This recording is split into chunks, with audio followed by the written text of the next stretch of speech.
दोस्तों, महाभारत युद्ध समाप्त हो चुका था।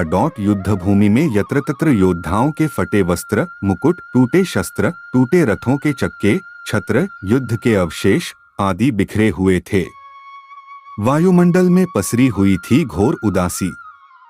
गिद्ध, कुत्ते, सियारों की उदास और डरावनी आवाजों के बीच उस निर्जन हो चुकी उस भूमि में द्वापर का सबसे महान योद्धा देवव्रत भीष्म शरशय्या पर पड़ा सूर्य के उत्तरायण होने की प्रतीक्षा कर रहा था अकेला। तभी उनके कानों में एक परिचित ध्वनि शहद घोलती हुई पहुंची। प्रणाम पितामह। भीष्म के सूख चुके अधरों पर एक मरी हुई मुस्कुराहट तैर उठी।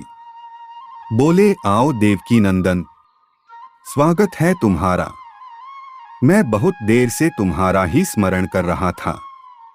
कृष्ण बोले, क्या कहूँ पितामह, अब तो यह भी नहीं पूछ सकता कि कैसे हैं आप। भीष्म चुप रहे। कुछ क्षण बाद बोले, पुत्र युधिष्ठिर का राज्याभिषेक करा चुके केशव, उनका ध्यान रखना। परिवार के बुजुर्गों से रिक्त हो चुके राजप्रासाद में उन्हें अब सबसे अधिक तुम्हारी ही आवश्यकता है। कृष्ण चुप रहे। भीष्म ने पुनः कहा, कुछ पूछूं केशव? बड़े अच्छे समय से आए हो। संभवतः धरा छोड़ने के पूर्व मेरे अनेक भ्रम समाप्त हो जाएं। कृष्ण बोले, कहिए न पितामह। एक बात बताओ प्रभु, तुम तो ईश्वर होन।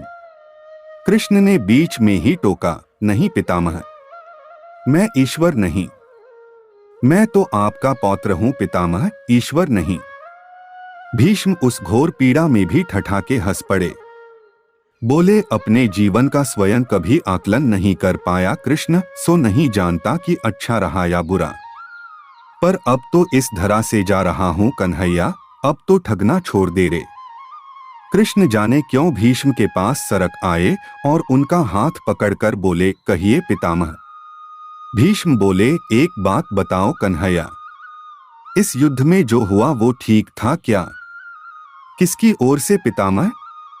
पांडवों की ओर से।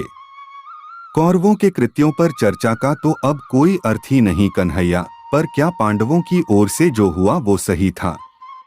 आचार्य द्रोण का वध, दुर्योधन की जंघा के नीचे प्रहार, दुःशासन की छाती का चीरा जाना, जयद्रथ के साथ हुआ छल, निहत्थे कर्ण का वध, सब ठीक था क्या? यह सब उचित था क्या? इसका उत्तर मैं कैसे दे सकता हूं पितामह? इसका उत्तर तो उन्हें देना चाहिए जिन्होंने यह किया। उत्तर दें दुर्योधन का वध करने वाले भीम, उत्तर दें कर्ण और जयद्रथ का वध करने वाले अर्जुन। मैं तो इस युद्ध में कहीं था ही नहीं पितामह। अभी भी छलना नहीं छोड़ोगे कृष्ण?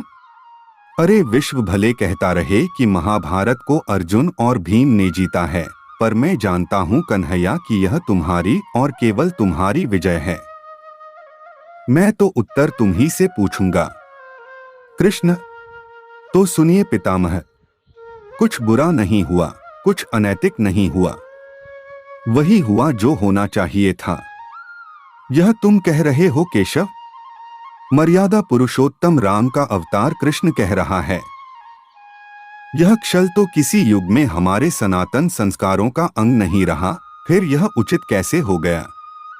इतिहास से शिक्षा ली जाती है पितामह, पर निर्णय वर्तमान की परिस्थितियों के आधार पर ही लेना पड़ता है। हर युग अपने तर्कों और अपनी आवश्यकताओं के आधार पर अपना नायक चुनता है। राम त्रेता युग के नायक थे, मेरे भाग में द्वापर आया था। एक ही परिस्थिति में हम दोनों का निर्णय एक सा नहीं हो सकता पितामह। नहीं समझ पाया कृष्ण? तनिक समझाओ तो।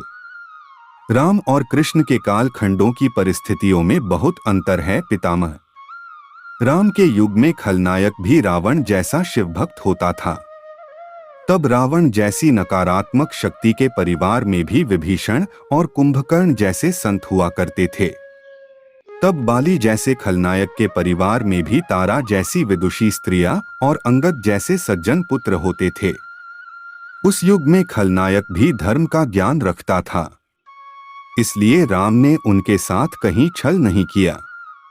किंतु मेरे द्वापर युग के इस भाग में कंस, जरासंध, दुर्योधन, दुःशासन, शकुनी, जयद्रथ जैसे घोर पापी आए हैं। उनकी समाप्ति के लिए हर छल उचित है पितामह।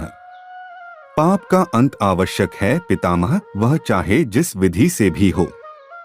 तो क्या तुम्हारे इन निर्णयों से गलत परंपराएं नहीं प्रारंभ होंगी केशव? क्या भविष्य तुम्हारे इन छलों का अनुसरण नहीं करेगा? और यदि करेगा तो क्या यह उचित होगा? भविष्य तो इससे भी और अधिक नकारात्मक आ रहा है पितामह। कलयुग में तो इतने से भी काम नहीं चलेगा। वहां मनुष्य को कृष्ण से भी अधिक कठोर होना होगा, नहीं तो धर्म समाप्त हो जाएगा। जब क्रूर और अनैतिक शक्तियां धर्म का समूल नाश करने के लिए आक्रमण कर रही हों, तो नैतिकता अर्थहीन हो जाती है पितामह। तब महत्वपूर्ण होती है विजय, केवल विजय। भविष्य को यह सीखना ही होगा पितामह। क्या धर्म का भी नाश हो सकता है केशव? और यदि धर्म का नाश होना ही है, तो क्या मनुष्य इसे रोक सकता है? सब कुछ ईश्वर के भरोसे छोड़कर बैठना मूर्खता होती है पितामह। ईश्वर स्वयं कुछ नहीं करता, सब मनुष्य को ही करना पड़ता है। आप मुझे भी ईश्वर कहते हैं न? तो बताइए न पितामह, मैंने स्वयं इस युद्ध में कुछ किया क्या? सब पांडवों को ही करना पड़ा न? यही प्रकृति का संविधान है। युद्ध के प्रथम दिन यही तो कहा था मैंने अर्जुन से। यही परम सत्य है। भीष्म अब संतुष्ट लग रहे थे। उनकी आंखें धीरे धीरे बंद होने लगी थी। उन्होंने कहा, चलो कृष्ण, यह इस धरा पर अंतिम रात्रि है, कल संभवतः चले जाना हो। अपने इस अभागे भक्त पर कृपा करना कृष्ण। कृष्ण ने मन में ही कुछ कहा और भीष्म को प्रणाम कर लौट चले, पर युद्ध भूमि के उस डरावने अंधकार में भविष्य को जीवन का सबसे बड़ा सूत्र मिल चुका था। जब अनैतिक और क्रूर शक्तियां धर्म का विनाश करने के लिए आक्रमण कर रही हों, तो नैतिकता का पाठ आत्मघाती होता है। दोस्तों, वीडियो अच्छा लगा तो वीडियो को लाइक और शेयर करें, चैनल को सब्सक्राइब कर ले। धन्यवाद।